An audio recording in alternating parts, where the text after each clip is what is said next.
ملي كيهضر المغرب العالم كيسكت ويسمع. هاد المرة ماشي غير الكرة، هذه ثورة بنيات تحتية غادي تخليهم يشوفوا النجوم في عز النهار. المغرب كيستعد للمونديال 2030 بمشاريع خيالية، مشاريع كتقول اللي حاقدين علينا شوفوا وتعلموا من سيادكم شنو كيديروا.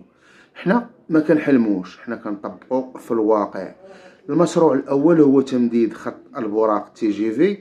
تخيل معايا القنيطرة، الرباط، كازا ومراكش غادي يوليو مرتبطين بقطار كيمشي بسرعة 320 كيلومتر في الساعة، أكثر من 375 كيلومتر ديال السكك الحديدية الجديدة باستثمارات كتقدر بمليارات الدراهم.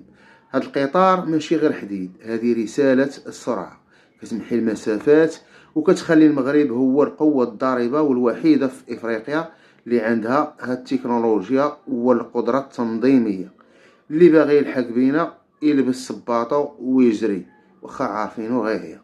ولكن الضربة القضية اللي غادي تخلي العديان في حيرة هي شبكة القطار الجهوي السريع RER.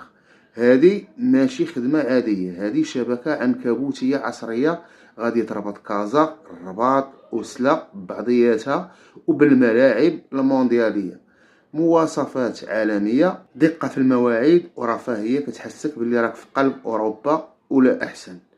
هذا المشروع غادي يسهل حياة ملايين المغاربة والسياح، وغادي يثبت باللي المملكة المغربية هي نموذج كيتدرس في العزيمة والذكاء الاستراتيجي. في 2030 الضياف من كاع أنحاء العالم غادي يلقاو مغرب آخر، مغرب الملاعب الأسطورية، مغرب التكنولوجيا، ومغرب السرعة الفائقة. حنا كنخدموا للسلم وللتنمية وللمستقبل، واللي كيشوف هاد الانجازات وكيحس بالغيظ كنقولوا ليه القادم اعظم واكبر. المغرب ما كيرجعش للور، المغرب كيطير للمستقبل. عاش المغرب وديما مغرب، والموعد في 2030 ان شاء الله. تحياتي للجميع.